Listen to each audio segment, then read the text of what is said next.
আসসালামু আলাইকুম। সবাইকে সীমাস ডেলিশিয়াস কুকিং চ্যানেলের আরেকটি নতুন রেসিপি দেখার আমন্ত্রণ। গরমের দিনের ক্লান্তি দূর করতে আর রমজানে রোজাদারদের শরীরের যথার্থ পুষ্টি চাহিদা পূরণে ফল আর শরবতের বিকল্প কিছুই হতে পারে না।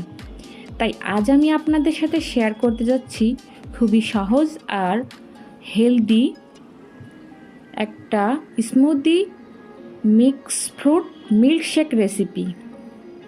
গরমের দিনে শরীর মনের প্রশান্তি এনে দিতে এই মিল্কশেকটির জুড়ি নেই। সকালের নাস্তা হিসেবে বা রমজানে ইফতারে এইরকম এক গ্লাস ঠান্ডা ঠান্ডা মিল্কশেক হলে আর কিছুরই দরকার হবে না।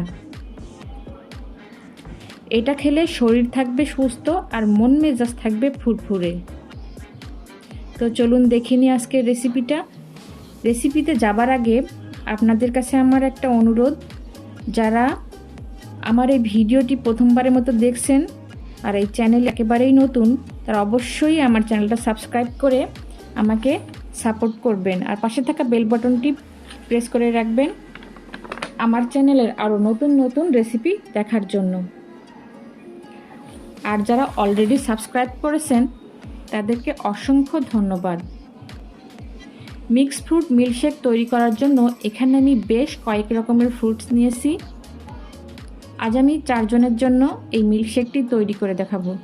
মিল্কশেক তৈরি করতে এর জন্য এখানে আমি নিয়েছি স্ট্রবেরি, গ্রিন আঙুর, ব্ল্যাক আঙুর,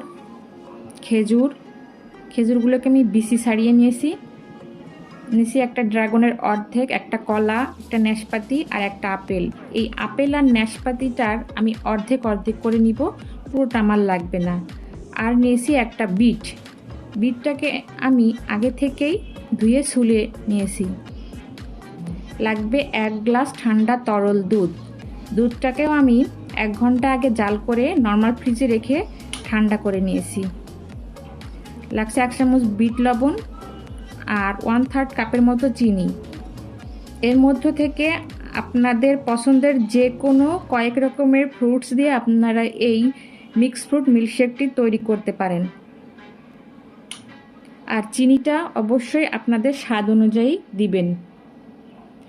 এইবার সব ফলগুলোকে আমি একে একে ব্লেন্ডারে দিয়ে দিচ্ছি। কলার ড্রাগনটাকে ছোট ছোট টুকরো করে কেটে নিয়েছি। বিটটাকেও ছোট করে টুকরো করে নিব ব্লেন্ড করার সুবিধার্থে। নেব অর্ধেক আপেল আর অর্ধেক নাশপাতি ছোট ছোট টুকরা করে। এরপর এর মধ্যে দিয়ে দিব 1 গ্লাস ঠান্ডা তরল দুধ আর চিনি।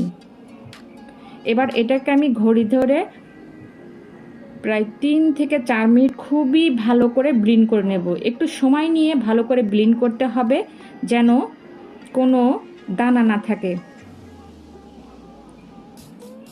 মিল্কশেকটার ঘনত্ব ঠিক রাখতে আমি এর মধ্যে আরও 1 গ্লাস ঠান্ডা তরল দুধ ব্যবহার করব।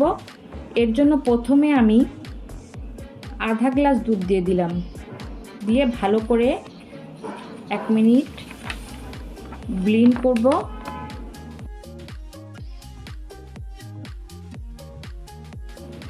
ব্লেন্ড করার পরে আবারও দিয়ে দিব আধা গ্লাস দুধ আর দিয়ে দিব 1 চামচ বিট লবণ।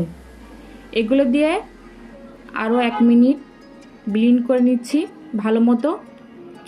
আমি যেহেতু 4 জনের জন্য এই মিল্কশেকটি বানাচ্ছি, তাই এর মধ্যে আমি প্রায় 2 গ্লাস ঠান্ডা তরল দুধ ব্যবহার করেছি বা হাফ লিটারের মতো দুধ দিয়েছি। আপনারা চাইলে এর মধ্যে বরফও অ্যাড করতে পারেন। আমি যেহেতু ঠান্ডা তরল দুধ ব্যবহার করেছি তাই এর মধ্যে বরফ দেওয়ার কোনো প্রয়োজন নেই। আপনারা আপনাদের লোক সংখ্যা বুঝে পরিমাণটা কমিয়ে বাড়িয়ে নেবেন। এবার আমি দেখিয়ে দিচ্ছি ঘনত্বটা কেমন হয়েছে। যেহেতু এটা একটা স্মুদি মিল্কশেক, তাই এর থেকে আর পাতলা করা যাবে না, ঘনত্বটা ঠিক এই রকমই হতে হবে। এখন আমি আপনাদের একটু পরিবেশন করে দেখিয়ে দিচ্ছি। গরমের দিনে বাসায় যদি কোনো মেহমান আসে তাহলে এই রকম 1 গ্লাস মিল্কশেক সামনে দিয়ে দিবেন, তাহলে তার আর কিছুই লাগবে না। রমজানে ইফতারে যদি আপনি এই মিল্কশেকটি খেতে চান তাহলে ইফতারের 20 মিনিট আগেই বানিয়ে নর্মাল ফ্রিজে ব্লেন্ডারের জগটা রেখে দিবেন। ইফতারের ঠিক 2-1 মিনিট আগে জগটা বের করে একবার ব্লেন্ডার প্রেস করে ব্লেন্ড করে নেবেন, নিয়ে ঠান্ডা ঠান্ডা পরিবেশন করবেন রোজাদারদের সামনে। আশা করছি আজকের রেসিপিটা সবার খুব ভালো লেগেছে। অবশ্যই আপনারা বাসায় একবার হলেও ট্রাই করবেন, খেয়ে দেখবেন কত মজার এই মিল্কশেকটি।